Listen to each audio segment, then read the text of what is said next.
guys, it's Kelly here and I'm back with another video for Honeybee Stamps. We are getting into fall. So here I pulled out, it's the burlap die, the wagon wheel, fall bounty, the mushrooms, the apple barrel. And then I pulled out two different sentiment sets. I ended up using the Get Well Soon. And then that one I've pulled for another card. It was just in the wrong it was in the wrong pile. So I am going to cut all of my die cuts out of white today because we are going to be coloring with our OLO markers and looking at, you know, kind of the different blends and stuff there. So everything was cut out of 80-pound Nina Solar White cardstock. And then when I have something like this where I'm working with a lot of lovely layers, I like to separate them out so I know what all of my pieces parts go to. It just helps me keep everything straight. And so as is typical, for some reason, and I don't know why, when it comes to these fall cards, because I did the same thing last year, but I would just use the autumn, no, what is that? Is it autumn greenery? I don't think that's what that's called.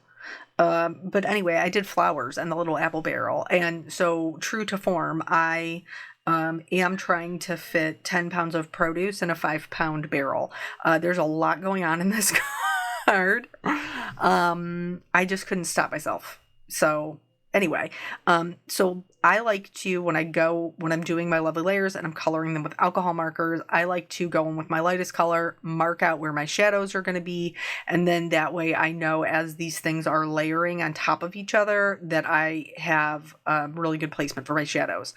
A lot of the ones that we are using today don't have that many layers, or the layers are obvious. Like on the front of this apple barrel, it's pretty obvious where the band is going to go, like the metal band for the barrel. So I didn't need to lay down that layer to mark it. I could just look at it and see. So we've talked about before with Copic markers, you know, how to figure out which way, like what families will work well together. And in Copic markers, it's looking at the last number. I haven't worked with OLOs enough to know if there is a trick to this one as well. But we are going to be blending some color families here to get some lovely fall colors. And we're going to be talking a little bit about like color glazing to kind of change the shade.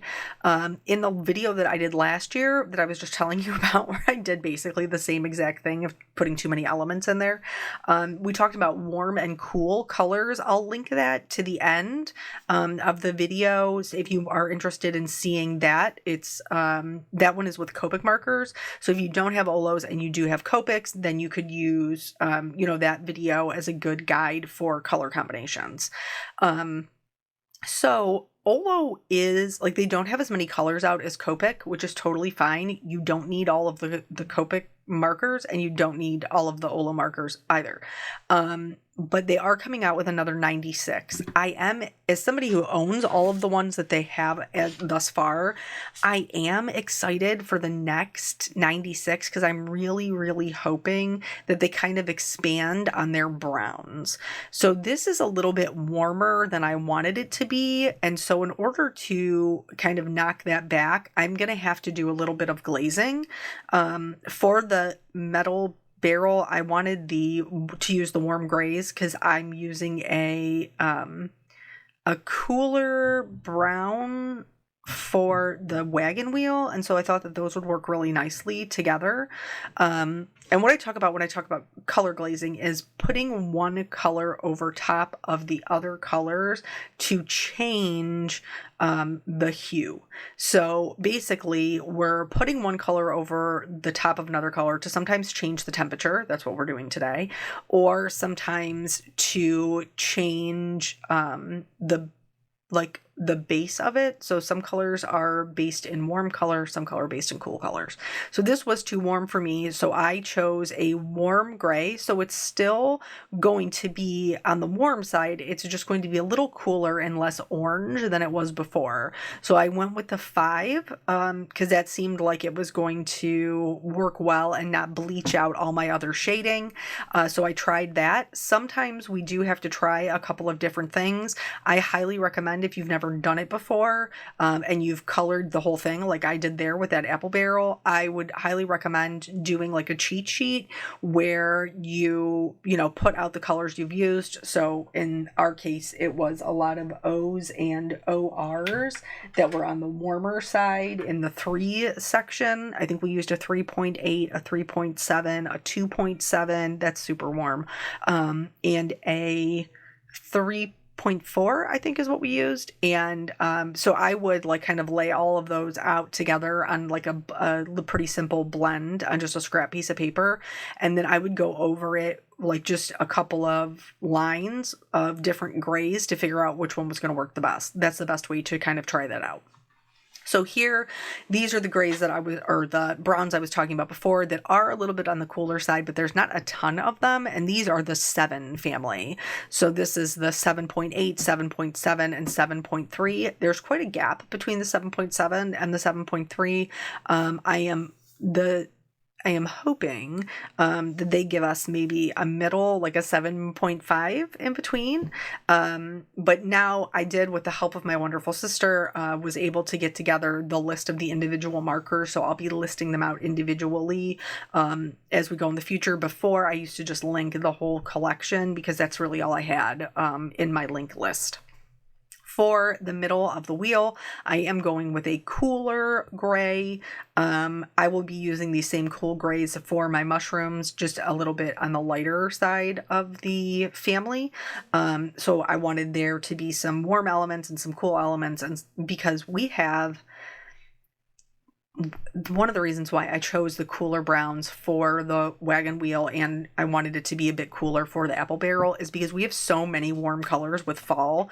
These apples, these pumpkins, the leaves, like everything is warm, warm, warm, warm, warm. And so I wanted to make sure that we had some cooler elements in there for balance. So to color these apples, I went in with my darkest color and added that shading to where the top of the apple indents, where the stem would sit.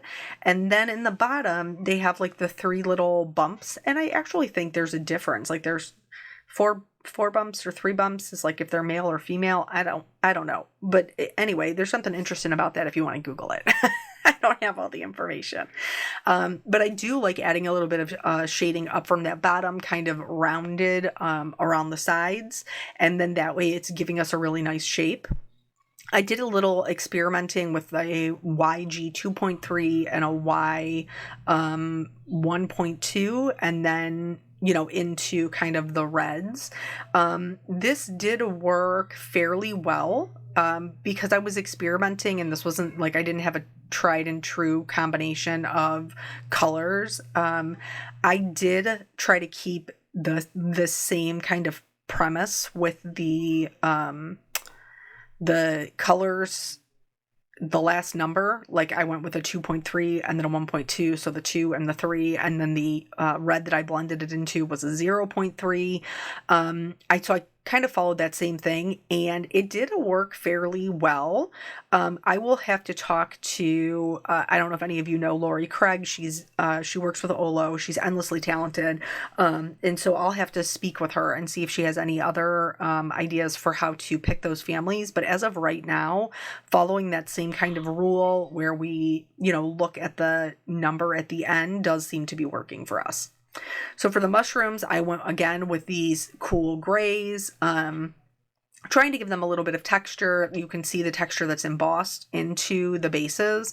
I will be honest, I was very heavy-handed with my grays, and I tried to fix it in the end.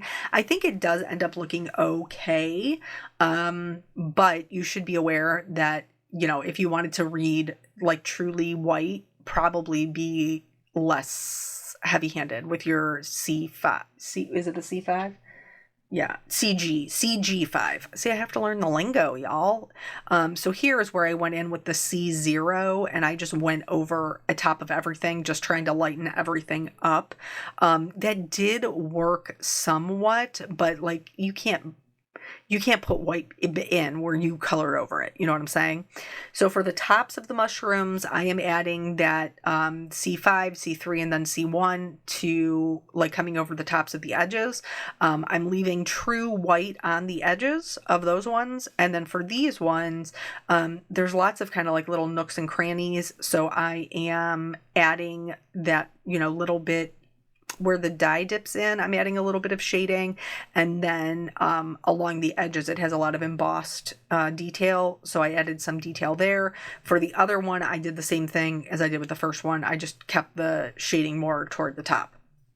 For the gourds and well, I guess pumpkins are still technically gourds, but the one that looks like a butternut squash versus a spaghetti squash instead of just like a pumpkin, I wanted to mix these up so that we would have a little bit of a break amongst the just onslaught of color, which I knew that I was going to have.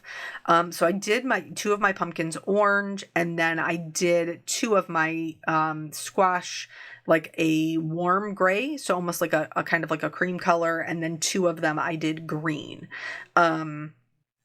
Looking back and watching the video, which is always so funny, like, because you can see things in the editing that you don't realize at the time that you're doing it. I definitely could have left the pumpkin and the apple and the leaves in the bottom left-hand side of the card off, and it would have been totally fine, but I didn't. And so there is an overabundance of produce in this particular card, so you'll have to let me know what you think about it. Speaking of letting me know what you think, I do want to tell you guys thank you so much for your feedback and your input. I always appreciate that. So I did a little bit of an experiment with the live that we did, and I did, I edited the video for 30 minutes. I edited the video for 1 hour to keep the live element, and then just the original, which last week's was particularly long because we did a scene card. So you guys were wonderful. You gave me your feedback. I totally appreciate that. And what I found was that people want to watch it while it's happening, like watch the full live, or they want to watch the 30-minute video. Thank God Almighty, like thank you Jesus, because the one in between to edit it to the hour was the one that was the most time consuming. So I'm glad that one's off the table. So going forward, you can see the original on the Honeybee channel and the edited 30-minute video on my channel. Here I'm just coloring in the squash stems. I'm just using those same browns that we used before for the barrel and for the wagon wheel. And then what do we do after that? Oh, the leaves. Yeah, we're going to do the leaves. So I really appreciate your guys' feedback on that, and I think that should be good going forward. So for the leaves, I did some of them just true green, and then I did some of them like green into yellow, into orange, into red, some of them orange, yellow, red. So just so that we would have a variety of different looks. These leaves are from the Lovely Layers Fall Bounty. It's the same one that has the gourds in it. I basically found the same thing. So in trying to blend the yellows into the oranges into the reds, that I found the same thing to be true with paying attention to that last number. I did kind of go a little bit like wild with all of the different combinations. You certainly could color more of them like a regular color or a more solid color, but I like a lot of color variation. So it might have even been too much, honestly. It might have been better if I'd have just stuck to green leaves, but I didn't, and it is what it is. So one thing I do want to know is, and this is true of any alcohol markers you're using, if you find that you're getting a line of demarcation from one color to the next, go back over it with the lightest color, and that typically will help it blend quite a bit. Now, here's that burlap you see over there on the right hand side that I originally die cut out. I did not end up using that in this card, so maybe I will use it in another card in the future, because I just didn't love it. I already had so much going on in this card because of all of my wonderful brightly colored produce that like I didn't need another element. Your girl did not need one more thing going on.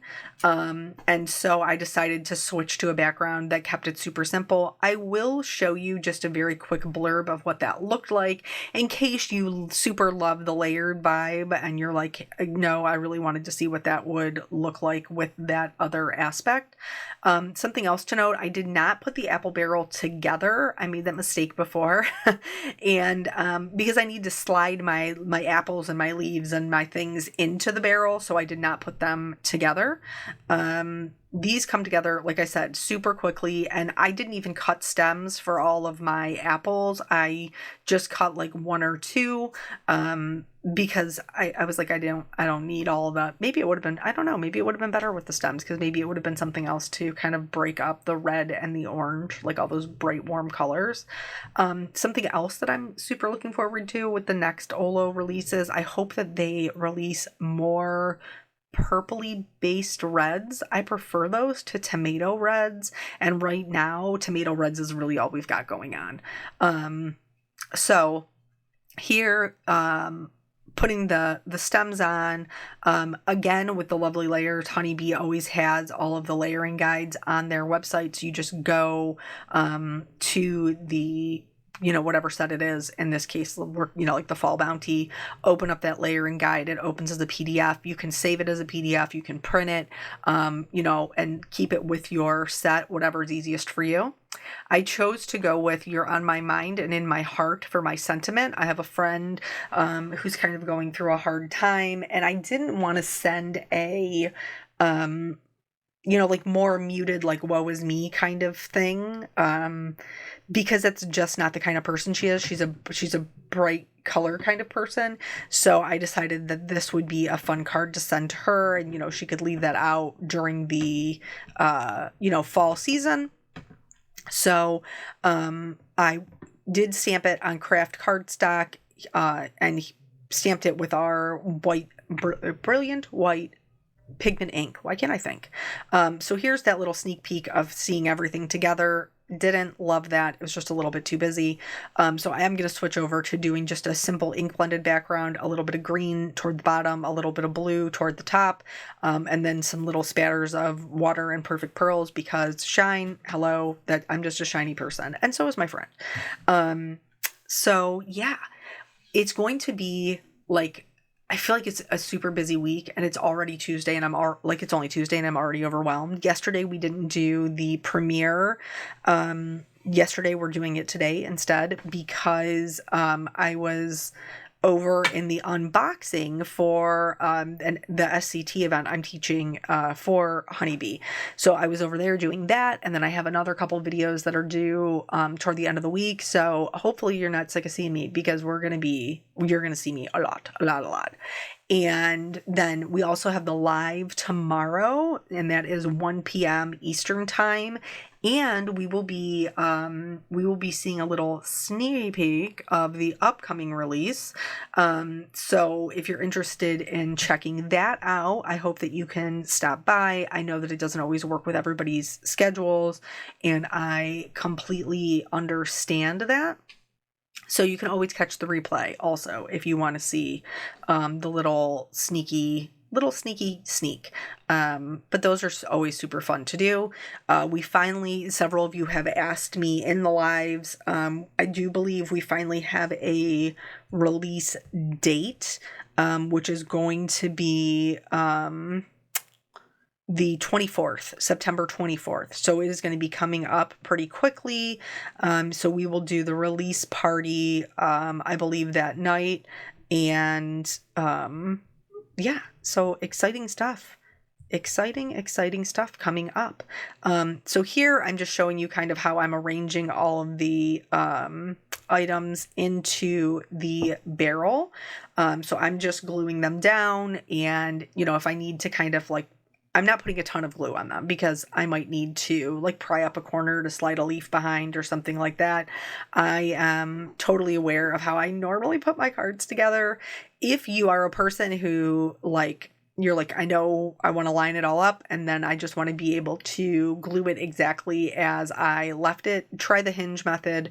The press and sell hinge method works super well. Here, I was not even so committed to it. I didn't even glue down like the actual wheel and the basket until the barrel, until I knew 100% where it was going to go. So right now, my wagon wheel looks like it's floating in the middle of the air. It's a magic wagon wheel. But it won't look that way forever. Like, just hang tight. As soon as we start to get in some other elements, it will look more grounded. In addition to the elements helping it look grounded, we're also going to go in again with those same greens and add a little bit of shadow underneath those elements. That is also going to help them to be a bit more grounded and not like they're just, floating off in some sort of autumn splendor space. So once I got those done, then I'm going to work in quadrants. So I'm going to glue my elements down, and then I am going to put my grasses in, my shadows in underneath them.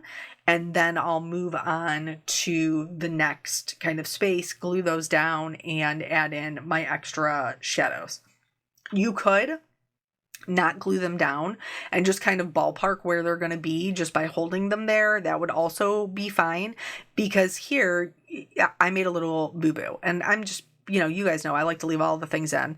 So here I had partially glued down my pumpkin so that I could get the placement of my mushrooms correct. And then I was doing my grasses in behind it. And can you see on the back side of that pumpkin, I got green marker and it's bleeding through the front. So first things first, I'm going to try to see if I can kind of bleach it out a little bit with the orange. That did not work great. And now I know I'm going to have to cover it. So I'm going to then put in my apple, my leaves, and I will strategically position one leaf over that area so you won't be able to see it. Once I had everything glued down for some added dimension, I did go back in and put in some shadows of the maybe apple sitting in front of the pumpkin, or the apple sitting in front of the gourds. I did add a little bit of extra shadows and then kind of blended those out just for some added dimension. I feel like I probably needed to use some darker colors. That's one of the reasons why it's hard to get definition or dimension if you're using nothing but bright colors. Muted colors play better for that. But that's something that we can work on together, because I'm still learning too. So I didn't like the craft cardstock. I added some scorched timber. I added some of that and kind of played around with it, and I didn't love that either. And part of the reason that I didn't love it is because you couldn't see the wheel behind it. So I'm just going to cut it apart. This one I think is a little bit of an older set. Honeybee for the most part cuts out the middle of these themselves now, but I just cut it into two separate sentiments, just kind of following along the general guideline shape of the embossing, and it worked just fine. So it still says you're on my mind and in my heart, but now it's just two separate pieces. So I'm going to glue that down. I like that you can still see the wheel in between it. I wanted to add some gemstones because shimmer, hello. And I added those from the Fall is in the Air. And then I did add shimmer to our produce, as well as some highlights with my white gel pen. And then that's pretty much the whole card. Oh, I did add the some stripes to like the little green gourds, because you see that a lot in real life. And so I thought that would add just a little bit of charms and whimsy to it. So thank you guys so much for joining me. I hope to see you tomorrow in the live at 1 p.m. on Honeybee's channel. Thank you again so much for your time, and I will catch you on the next video. Bye.